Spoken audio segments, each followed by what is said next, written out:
हम लोग दूसरी सोच है, कुछ ऐसा मामला है, कुछ नहीं, अच्छी सोच है, कोई कूटनीति का मसला नहीं है, राजनीति का मामला है।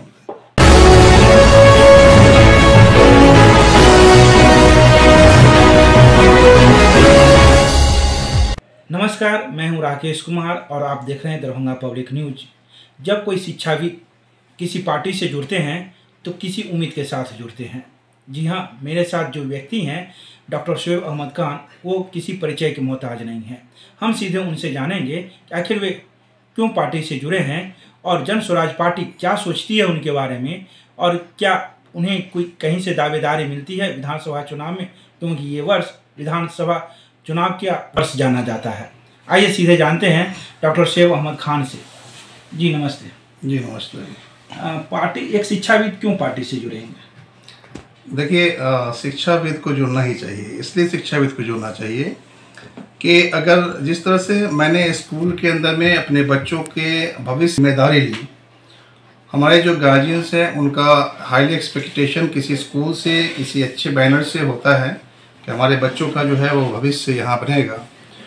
तो एक शिक्षाविद का ये फर्ज बनता है कि अगर समाज के अंदर में किसी तरह का कोई व्यवस्था मजबूत ना हो तो उसके लिए एक राह दिखाने के लिए कदम आगे बढ़ाना चाहिए। तो हमारे जुड़ने का मकसद ये है कि मैं आज 52-53 साल उम्र हो गया और बहुत सी पार्टियों को मैंने देखा, बहुत सी व्यवस्था जो चलती आ रही है वो मैंने देखा, बिहार के अंदर में भी, हिंदुस्तान के अंदर में भी। समय बहुत तरीके से करवट बदलता रहा, लेकिन मुझे जुड़ने का मकसद ये है कि मैंने जब ये देखा कि अभी आए 15 सालों से मैं ये देख रहा हूँ कि जो हमारे बच्चे पढ़ लिख करके डिग्रियाँ ले रहे हैं और सड़कों पे घूम रहे हैं, नौकरी का नाम का चीज़ यहाँ पर है नहीं, और न ही किसी तरह का कोई बड़ा आपको बता दें कि कोई इंडस्ट्रीज़ हो या कुछ कॉरपोरेट जो होता है, बड़ी बड़ी ऑफिसेज वगैरह, ये सब चीज़ें दिख नहीं रहा है बिहार के अंदर में। जब आप नौकरी की बात कीजिएगा तो हमारे जो बच्चे हैं जिन्होंने एमटेक कर लिया, किसी ने बीटेक कर लिया, कोई आपका कुछ प्रोफेसर्स के लिए हैं लगे हुए हैं, कोई बच्चे आप मैनेजमेंट करके घूम रहे हैं, बहुत से बच्चे ग्रेजुएट हो गए हैं, घूम रहे हैं सड़कों पे, वो लोग धक्के खा रहे हैं, उन लोगों के लिए व्यवस्था नहीं है। तो ये हम सब का ये दायित्व है जो भी शिक्षाविद हैं कि जब उन्हें ये दिखे कि हमने बच्चों को एक एजुकेट कर दिया, हायर सेकेंडरी तक उन्हें पढ़ाया, पढ़ाने के बाद बच्चे हमारे आगे गए और जाने के बाद जो उनका फ्यूचर है, भविष्य है, वो मुझे ब्लैक दिख रहा है। तो हमें संघर्ष करनी चाहिए कि जिन बच्चों की जिम्मेदारी मैं ली उनके भविष्य की चिंता भी मुझे होनी चाहिए था। तो इस सोच के साथ मैं राजनीति में हूँ। वैसे मैं पूर्व से ही पॉलिटिक्स से इंटरेस्ट रखता हूँ, मैं पहले से ही था। तो स्कूल में आने के बाद मुझे ये दिख रहा है कि लोगों को सिर्फ जो सरकारें हैं वो वादे कर रही है लेकिन नौकरियां नहीं मिल पा रही है, बच्चे भटक रहे हैं, अन्य प्रदेश में जाकर के धक्के खा रहे हैं, उनको किसी तरह का व्यवस्था दिख नहीं रहा है, वो गालियां सुन रहे हैं, अपमानित हो रहे हैं। बीते कई सालों में तो बिहार में नौकरियां मिली हैं, नौकरी की बहार है। नहीं, नौकरी कहाँ से मिल पाया जब आपके यहाँ किसी तरह की व्यवस्था ही नहीं है। सरकारी नौकरी का मामला यहाँ पर है, अगर 0.17% मैं देख रहा हूँ कि नौकरी में आज भी मामला जो है वो है चल रहा है। इससे बेरोजगारी ख़त्म नहीं होने का है। बेरोजगारी ख़त्म होगा आपको जब यहाँ यूनिट्स लगेंगे, यहाँ प्रोडक्शन होगा बिहार के अंदर में, तो उसमें क्या होगा कि बच्चे हमारे मैनेजर होंगे, प्रोडक्शन मैनेजर होंगे, सेल्स मैनेजर होंगे, बहुत से इंचार्ज होंगे। ये सब बच्चे जो है ना, बड़ी बड़ी कंपनियां जब लॉन्च करेगी, जब हम प्रोडक्शन में जाएंगे तो हमारे बच्चे यहाँ पर काम करेंगे। दूसरे जगह जिस तरह से आप देख रहे हैं कि दिल्ली, पंजाब, हरियाणा और गुजरात, महाराष्ट्र में वहाँ भी मुख्यमंत्री है ना, तो वहाँ का मुख्यमंत्री किस तरह का है जो अपने बच्चों के लिए उन्होंने अपने प्रदेश में व्यवस्था करके रखा। उनके बच्चे हमारे यहाँ नहीं आते हैं। आप गुजराती को देखा नहीं होगा कि यहाँ बिहार में आके काम करता हो, आप किसी पंजाबी, किसी दिल्ली वाले को यहाँ नहीं देखा है। तो जब मुख्यमंत्री वहाँ भी है, मुख्यमंत्री यहाँ भी है, तो वह मुख्यमंत्री कैसा है जो अपने बच्चों के लिए अपने प्रदेश में पूरा इंतजाम करके रखा कि अपने बच्चों को भी दे रहा है और आप भी जा रहे हैं तो आपको भी नौकरी दे रहा है। तो जब इतना वो कर सकता है तो मैं क्यों नहीं कर सकता हूँ। जब छोटा सा आप देखिए कि एक राज्य है गुजरात, जिसके नाम पर मॉडल बोलते हैं कि गुजरात को बनाया गया, उसका मॉडल दिखा करके पूरे हिंदुस्तान से वोट ले लिया गया। आज हालत ये है कि वहाँ 26 MP का राज्य है, वो 26 MP के राज्य वाला प्रदेश इतना डेवलप कर गया और हम 40 MP वाले राज्य हैं। हमारे यहाँ इस राज्य में आखिर परेशानी क्या है? तो इस परेशानी को देखते हुए प्रशांत किशोर जी ने अपना एक मुहिम चलाया और मुहिम चला करके घर घर जाना शुरू किया, लोगों से मिलना शुरू किया, पद यात्रा करना शुरू किया। आज वही एक इस धरती का लाल है जिसे बिहार की चिंता है, जिसे बिहार की चिंता है। वो कोई अपने मुख्यमंत्री पद के लिए ये लड़ाई नहीं लड़ रहे हैं। बिहार के अस्मिता को बचाने के लिए, बिहार की इज्जत को बचाने के लिए, बिहार के बच्चों को अपमानित होने से बचाने के लिए ये प्रशांत जी जो है वो काम कर रहे हैं, एक गांधी का रोल कर रहे हैं। आज देखिए सत्याग्रह जो है 2 जो पटना के गंगा के गोद में उन्होंने इस ठंड में बैठ करके वहाँ से अपनी योजनाएं तैयार करते हैं, लोगों को बता रहे हैं कि अगर आपको कोई परेशानियां हैं तो आप मेरे यहाँ आए और मैं आपका साथ दूंगा। जो बच्चे जेल में फंसे हुए हैं किसी गलत तरीके से, उनको बचाने के लिए, जिनके पास पैसे नहीं है, उसके लिए प्रशांत किशोर जी की पार्टी, हम सब की पार्टी है जनसुराज, ये कर रहे कि मैं मदद करूंगा। मदद करने वाले कहाँ है कोई? आज बोलते हैं कि गलत ढंग से बच्चों को पकड़ लिया गया, गलत ढंग से लोगों को जेल में डाला जा रहा है, तो उसके पास कोई व्यवस्था नहीं है, पैसे नहीं है, कोई देखने वाला नहीं है। तो प्रशांत जी ये कह रहे हैं कि तुम आओ मेरे पास, जो बच्चे हैं पढ़ने वाले गरीब हैं, उनके पास में उनको कंपटीशन की तैयारी करनी है, उसके पास पैसा नहीं है, तो वो सारी व्यवस्था वहाँ से वो सत्याग्रह से कर रहे हैं। तो प्रशांत जी जो है, मैं ये कहना चाहता हूँ कि प्रशांत जो है वो एक तरह से प्रशांत नहीं, ये आंधी है। प्रशांत नहीं, ये आंधी है। ये दूसरा महात्मा गांधी है।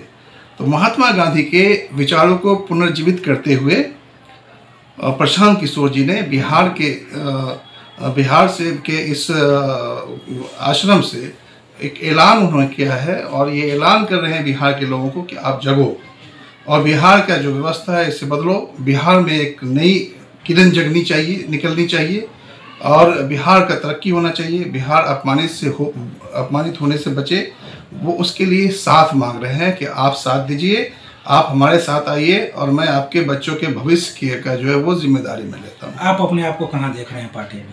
देखिए पार्टी में मैं अपने आप को तो हम प्रशांत किशोर ही समझते हैं अपने आप को, क्योंकि प्रशांत जी ने कि पार्टी में जो लोग हैं वो प्रशांत किशोर ही हैं, तो मैं अपने आप को प्रशांत किशोर ही समझता हूँ। समझा?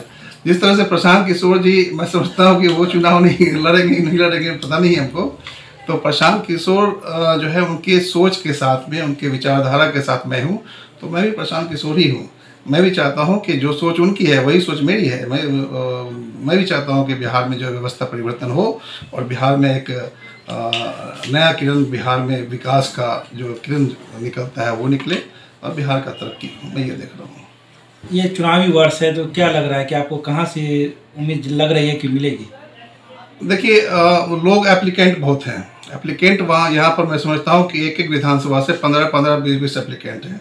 अब ये पार्टी तय करेगी, पार्टी के आलाकमान है वो तय करेंगे कि कहाँ से उनको होना है। वैसे जो एप्लीकेशन दिया गया है, मैंने ग्रामीण से अपने आप को मैंने भी भरा है कि अगर मैं उस लायक हूँ, उस योग हूँ, तो पार्टी अगर मुझे भेजेगी तो मैं बहुत मजबूती से चुनाव लड़ूंगा, और अगर पार्टी कहती है कि नहीं तो पार्टी के साथ हैं। और मैं बस समझिए कि इस आंदोलन में, इस मुहिम में मैं जुड़ा रहूँगा जब तक कि बिहार का परिवर्तन नहीं होता है, तब तक हमारा जो है ये चलता रहेगा। प्रशांत किशोर जी ने कई पार्टियों को चुनावी जीत दिलवाई है, तो क्या लग रहा है कि क्या उनकी राजनीति और कूटनीति होगी जो वो जीत सके? देखिए वो रणनीतिकार हैं और चूँकि हम लोगों को तो बहुत कुछ उतनी जानकारी नहीं, लेकिन उनका जो मामला है, जो जिस तरह से अभी उनका मुहिम चल रहा है और जो उनके विचार है, वो विचार में अगर यहाँ की जनता समझ लेती है तो मैं समझता हूँ कि बिहार जो है वो बहुत जल्द तरक्की करेगा। अब बिहार से बेरोजगारी ख़त्म होगी, बच्चे हमारे शिक्षित होंगे, बच्चों में शिक्षा मिलेगा। ये 4 किलो का जो भीख मिल रहा है चावल का, वो भीख बच्चों को खुद ही बंद कर देंगे, क्योंकि वो उस लायक हो जाएंगे कि उन्हें 4 किलो चावल नहीं, 400-500 किलो चावल खरीदने की ताकत हो जाएगी, शक्ति हो जाएगी। तो ऐसे हम लोग प्रयास कर रहे हैं कि बच्चों को क्वालिटी एजुकेशन प्रोवाइड किया जाएगा, और जो व्यवस्था है, शिक्षा व्यवस्था है, उसको हम लोग सुदृढ़ करेंगे। बिहार को अग्रणी 10 राज्यों में शामिल करने की जो परिकल्पना है हम लोगों का, वो करेंगे। बड़ी ईमानदारी से हम लोग काम कर रहे हैं और एक अच्छे सोच से हमारे अंदर में जो इसमें मैं सोचता हूँ कि एक कूटनीति नहीं बोली है इसको, हम स्वच्छ राजनीति के लिए आप रहे हैं और स्वच्छ राजनीति से ही हम बिहार का विकास करना चाहते हैं। और बिहार के लोगों के का जो सोच है, जो उनकी इज्जत है, जो उनका मामला है, उसको दुरुस्त करने के लिए एक अच्छे राजनीति के साथ में हम लोग आएंगे। क्या लग रहा है कि आप जिस पार्टी से जुड़े हैं, क्या वो स्वच्छ और अच्छी है? निश्चित रूप से अच्छी है। जो देखिए, सोच से ही हर चीज़ होता है। अच्छे सोच से एक अच्छे परिवार का, एक अच्छे एक परिवार, एक समाज और देश का निर्माण होता है। तो जहाँ पर अच्छे सोच से, अच्छे नियत से कोई काम किया जाता है तो ऊपर वाले उसको फल देते हैं। और अच्छे सोच से किया गया काम, अच्छे विचार से किया गया काम, ईमानदारी से किया गया काम, वो रायगा नहीं जाता, उसका फल मिलता है। और मैं समझता हूँ मिलेगा। जो जनता सोई हुई है या लोगों को दिग्भ्रमित किया गया है, वो सारी चीज़ों को जनता देख रही है और इसका जवाब जनता 2025 के इस चुनाव में देगी। आने वाला जो समय होगा वो दिखेगा। भले ही लोग अपना कर रहे हैं, जो उनको कहना है कह रहे हैं, लेकिन जनता समझ रही है। जनता के अंदर में भी एक बदलाव की भावनाएं दिख रही है कि जनता भी चाहते हैं कि नहीं भाई, एक बार चेंजिंग होनी चाहिए। 5 साल तो हम तो ये कह रहे हैं कि 5 साल देना चाहिए जनता को। एक प्रशांत जी को भी देख लेना चाहिए भाई। हम तो देख ही रहे हैं सब लोगों को, बड़ी बड़ी वादा भी देखा आप लोग और वादा खराब में, लेकिन हम लोग पता नहीं क्या है यहाँ की जनता ही नहीं कि गलत बयानी को लोग ज़्यादा पसंद करते हैं। और आप देख रहे हैं कि एक इंसान गलत बोल बोल के वोट ले रहा है और आप दे रहे हैं। तो मैं समझता हूँ कि जो लोग आपके सामने, मैं जनता से ही कहना चाहूँगा कि जो लोग आपके पास आ रहे हैं और आपको झांसा दे रहा है, सपने दिखा रहा है, ऐसे सपने दिखाने वाले को एक करारा झटका मिलना चाहिए और बार बार किसी को आजमाना नहीं चाहिए। बोलते हैं कि आजमाए हुए को आजमाना बेवकूफ़ों का काम होता है, तो बहुत ज़्यादा आजमाना चाहिए। मैं प्रशांत जी को सिर्फ 5 साल की बोल रहा हूँ कि 5 साल के लिए यहाँ की जनता आजमा के देख ले। 5 साल में कोई प्रलय नहीं हो जाना, कोई क़यामत नहीं हो जाएगा, समझा। 5 साल में जो व्यवस्था परिवर्तन होगा, जो सिस्टम होगा, अगर आपको अच्छा लगेगा तो ठीक है, नहीं तो हटा दीजिए। आप जनता है, आपको अपने अधिकार, जो वोट देने का अधिकार है, जो ताकत है, उसको समझने की ज़रूरत है। बेचने की ज़रूरत नहीं है, समझ करके इस्तेमाल करने की ज़रूरत है कि हमारे समाज के लिए जो अच्छा हो वो करें। तो ये चीज़ें हमारी जनता को समझना पड़ेगा। चाहे जनता पढ़ा लिखा हो, ना पढ़ा लिखा हो, गरीब हो, हर लोगों को सोचना है कि हम बिहार के लिए हैं, बिहारी हैं, बिहार का नाम रोशन हो, बिहार का परचम लहरे पूरे हिंदुस्तान के अंदर में। ये हमारी इस सोच से हम लोग आए हैं और कोई ऐसी कोई बात नहीं है कि हम लोग दूसरी सोच है, कुछ ऐसा मामला है, कुछ नहीं। अच्छी सोच है, कोई कूटनीति का मसला नहीं है, राजनीति का मामला है। अच्छी सोच है, कोई कूटनीति का मामला नहीं है। परिवर्तन होना चाहिए, ऐसा जनस्वराज पार्टी से जुड़े हुए लोगों का कहना है। अब जनता को जानना है और देखना है कि कैसे वह इस बार बदलती है सत्ता को। धन्यवाद।